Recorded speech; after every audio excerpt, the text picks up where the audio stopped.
మరి సమ్మక్క సారలమ్మ గోవిందరాజు పగిడిద్దరాజులను దర్శించుకోవడానికి మరి మేడారం రావడం జరిగింది. మాతో పాటు పోలీస్ అధికారులు, పూజారులు, ఇతర పెద్దలు కూడా అందరం పార్టిసిపేట్ చేసి ఈ యొక్క జాతర రాబోయేటువంటి కాలంలో జాతర జరుగుతుంది. సేమ్ టైంలో మరి పెద్ద ఎత్తున ముఖ్యమంత్రి రేవంత్ రెడ్డి గారు నిధులు కేటాయించి ఈ యొక్క గద్దెల ప్రాంగణాన్ని పునరుద్ధరించాలి, అద్భుతంగా నిర్మాణం చేసి 1000 ఏళ్లు భక్తులకు అందుబాటులో టెంపుల్ ఉండాలి, గుడి ఉండాలి సమ్మక్క సారలమ్మ అనే ఉద్దేశంతో మరి వారు కూడా యుద్ధ ప్రాతిపదికన తీసుకొని పనిచేస్తా ఉన్నారు.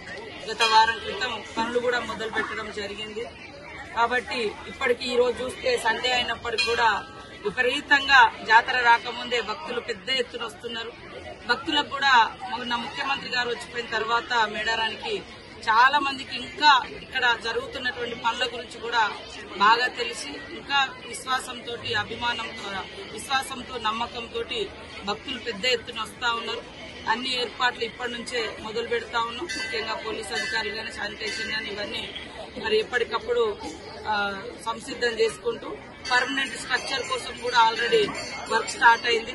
తొందరలోనే ఇక్కడ గ్రనైట్స్ తీసుకొచ్చి కూడా నిర్మాణం మొదలు పెట్టడం జరుగుతుంది. ముఖ్యంగా పాత చుట్టూ ఉన్నటువంటి సాలారం కూడా ఇప్పటికిప్పుడు తీసేయకుండా మరి కొత్తది నిర్మాణం అవుతున్న క్రమంలో తీసేస్తే ఎక్కువ రోజులు భక్తులకు కూడా మరి రావడానికి సౌకర్యవంతంగా ఉంటుందనే ఉద్దేశంతో అధికారులు, అదేవిధంగా పూజారులు, మరి ఆర్కిటెక్చర్స్ మేమందరం కలిసి ఈ యొక్క గుడి నిర్మాణంలో భాగం పంచుకోవడం మా అదృష్టంగా భావిస్తా ఉన్నాం. ఖచ్చితంగా మాకు కూడా రోజులు తగ్గిపోతా ఉన్నాయి, భక్తులు కూడా రోజు రోజుకు పెరుగుతా ఉన్నారు.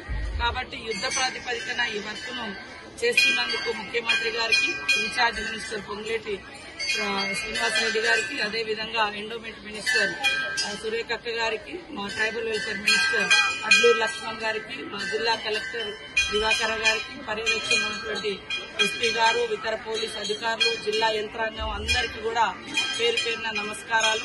పూజారులు మేమందరం మళ్లీ మీటింగ్స్ పెట్టుకుని ప్రతి స్టెప్ మరి ప్రతి అద్భుతంగా మా పూజారులు గాని, మా పిల్లలు గాని రాబోయేటువంటి గుడి నిర్మాణంలో మా ఆదివాసుల చరిత్ర, ముఖ్యంగా సమ్మక్క సారలమ్మ, గోవిందరాజు, పగిడిద్దరాజు కుటుంబాల చరిత్ర, పూజార్ల వంశ చరిత్ర ఇవన్నీ కూడా అద్భుతంగా కట్టడాల మీద రావడం నిజంగా ఈ జన్మకు మాకు ఇది ఒక గొప్ప అవకాశంగా మేము భావిస్తా ఉన్నాం.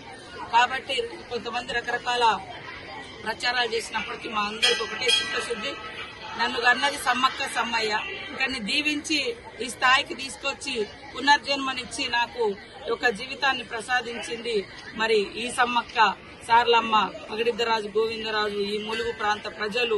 కాబట్టి ఖచ్చితంగా ప్రజాసేవలో ఉంటాం. ఈ తల్లుల యొక్క గొప్ప కీర్తిని ఎక్కడ కూడా ఇంచు కూడా తగ్గకుండా ముందుకే తీసుకెళ్తాం తప్ప ఎక్కడ కూడా ఏ చిన్న ప్రాబ్లం రాకుండా గుడి నిర్మాణం కూడా చేపడతామని భక్తులకు అందరికీ తెలియజేస్తూ అందరికీ నమస్కారం.